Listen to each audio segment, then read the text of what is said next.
Samuel 20, David and Jonathan. David fled from Naioth at Ramah and went to Jonathan and asked, "What have I done? What is my crime? How have I wronged your father, that he is trying to kill me?" "Never," Jonathan replied. "You are not going to die. Look, my father doesn't do anything, great or small, without letting me know. Why would he hide this from me? It isn't so." But David took an oath and said, "Your father knows very well that I have found favor in your eyes." And he has said to himself, "Jonathan must not know this, or he will be grieved. Yet surely as the Lord lives, as you live, there is only a step between me and death." Jonathan said to David, "Whatever you want me to do, I'll do for you." So David said, "Look, tomorrow is the new moon feast, and I am supposed to dine with the king. But let me go and hide in the field until the evening of the day after tomorrow. If your father misses me at all, tell him David earnestly asked my permission to hurry to Bethlehem, his hometown, because an annual sacrifice is being made there for his whole clan. If he says, 'Very well,' then your servant is safe. But if he loses his temper, you can be sure that he is determined to harm me. As for you, show kindness to your servant. If you have brought him to a covenant with you before the Lord, if I am guilty, then kill me yourself. Why hand me over to your father?" "Never," Jonathan said. "If I had the least inkling that my father was determined to harm you, I would tell you. Wouldn't I tell you?" David asked, "Who would tell me if your father answers you harshly?"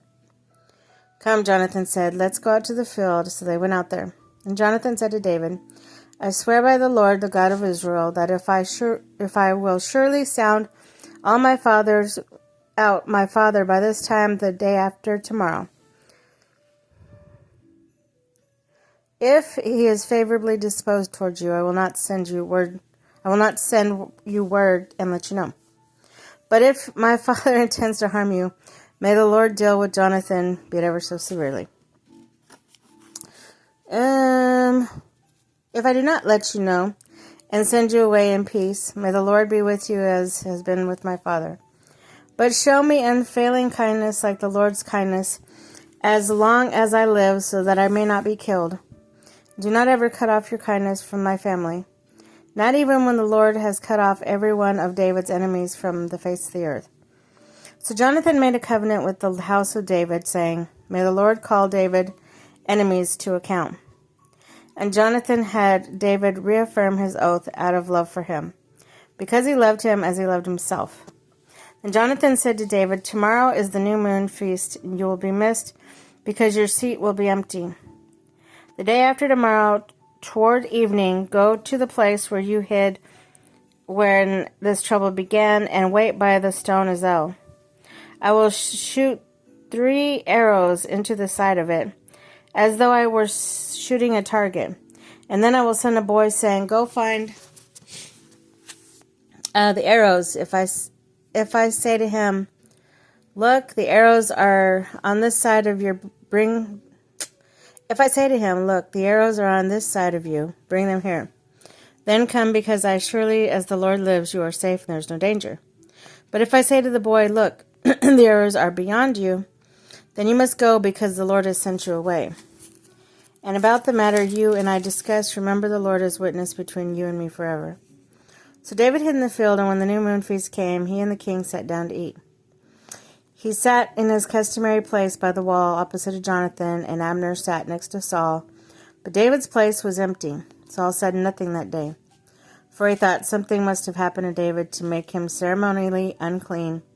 Surely he is unclean. But the next day, the second day of the month, David's place was empty again. When Saul said to Jonathan, "Why hasn't the son of Jesse come to the meal, either yesterday or today?" Jonathan answered, "David has earnestly asked me for permission to go to Bethlehem. He said, 'Let me go, because our family is observing a sacrifice in town, and my brother has ordered me to be there. I have found favor in your eyes. Or if I have found favor in your eyes, let me get away to see my brother. That is why he has not come to the king's table." Saul's anger flared up at Jonathan, and he said to him, "You son of a perverse and rebellious woman, don't I know that you have sided with the son of Jesse to your own shame, to the shame of the mother who bore you? As long as the son of Jesse, lives on this earth.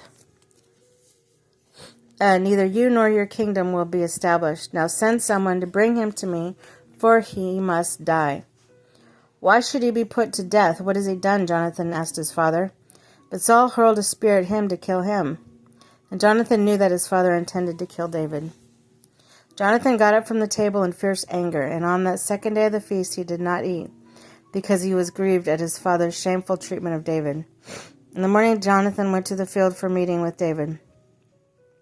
He had a small boy with him, and he said to the boy, "Run and find the arrows I shoot." As the boy ran, he shot an arrow beyond him.